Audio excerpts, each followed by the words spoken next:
Hello and welcome to another edition of Return to Ravnica Block Constructed Deck Lists with your host, Braun-Duin. I'm joined today, again, by Christopher Van Meter. Hello.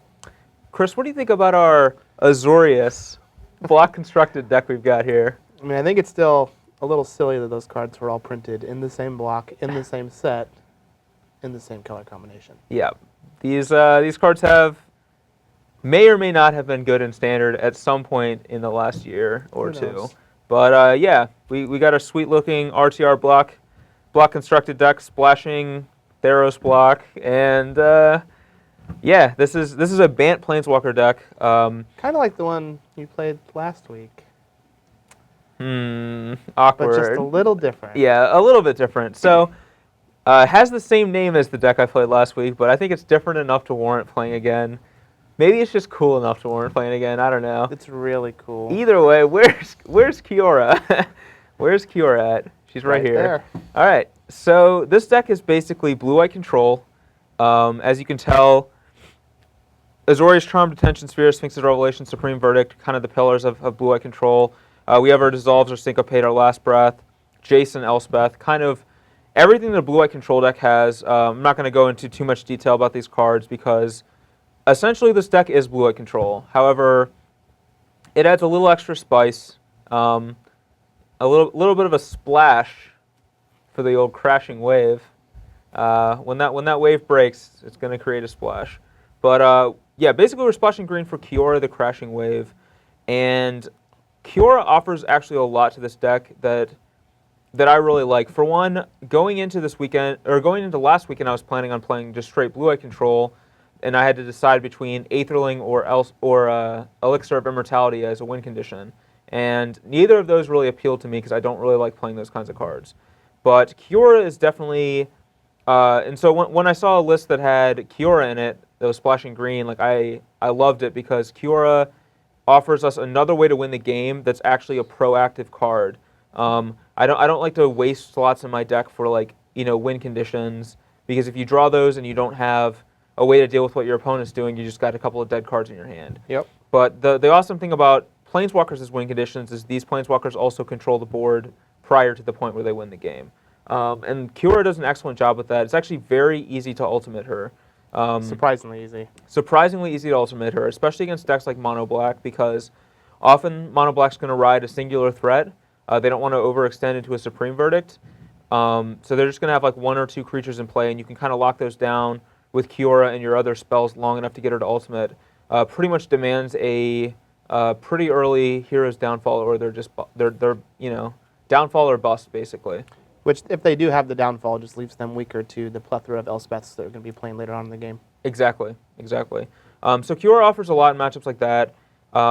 She's a answer to some cards like Bloodbaron and Stormbreath Dragon that can sometimes be problematic because she's not white, or she's not a white creature. So you can actually answer those cards with her. And her Minus ability allows you to ramp into bigger Sphinx's Revelations and earlier Elspeth. So Kiora really offers a lot. And to be able to play Kiora, we have 8 green-producing lands, and it may seem like this is actually a detriment to the mana base, but it really isn't. Other than the Breeding Pool and the Temple Garden, which actually are a little bit of a detriment, overall, having 10 Scry lands is like having a couple of extra spells in your deck. We get to play 27 lands so that we're not going to miss our land drops, but at the same time, we can use the Scry lands to really set up our draws, which is almost like, I would say scrying 2, maybe scrying 3 is about equivalent to drawing a card. So over the course of a game, our Scrylands are basically going to draw us like 2 or 3 cards, by virtue of us not drawing cards we don't care about. So, but yeah, that's really the appeal to playing Kiora.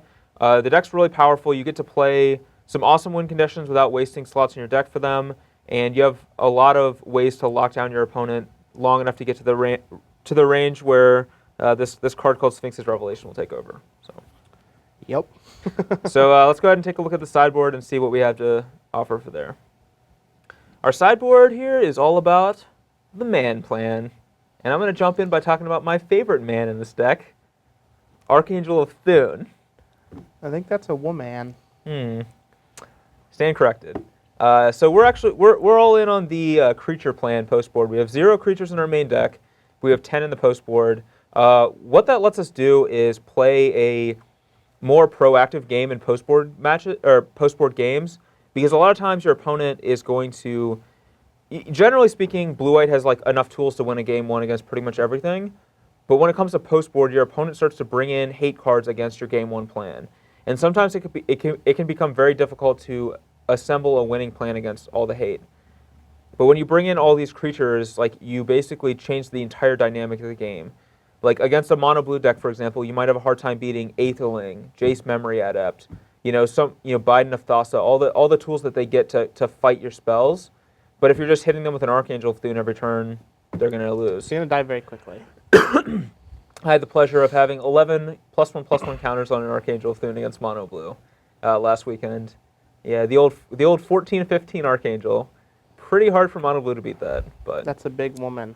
yes, that is a large angel, to say the least. So we have Brimaz and Mistcutter Hydra. Mistcutter's mostly for control decks. I didn't even side it in against mono blue because that's not really the game plan that we're on. Yeah.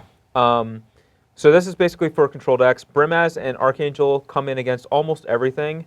I don't bring in Brimaz against Frostburn weird decks or decks with like basically Polychronos type decks, but I bring it in against pretty much everything else. And Archangel I bring in against almost everything, except some of the control decks I don't bring it in. But basically, like, you want to shift gears in almost every post board game to fight what your opponent's shifting into. And a lot of times people have the argument like, hey, you side in Archangel of Thune against every single deck. Why don't you just main deck it? Well, the reason for that is people's decks game 1 is not the same as their deck game 2 and 3.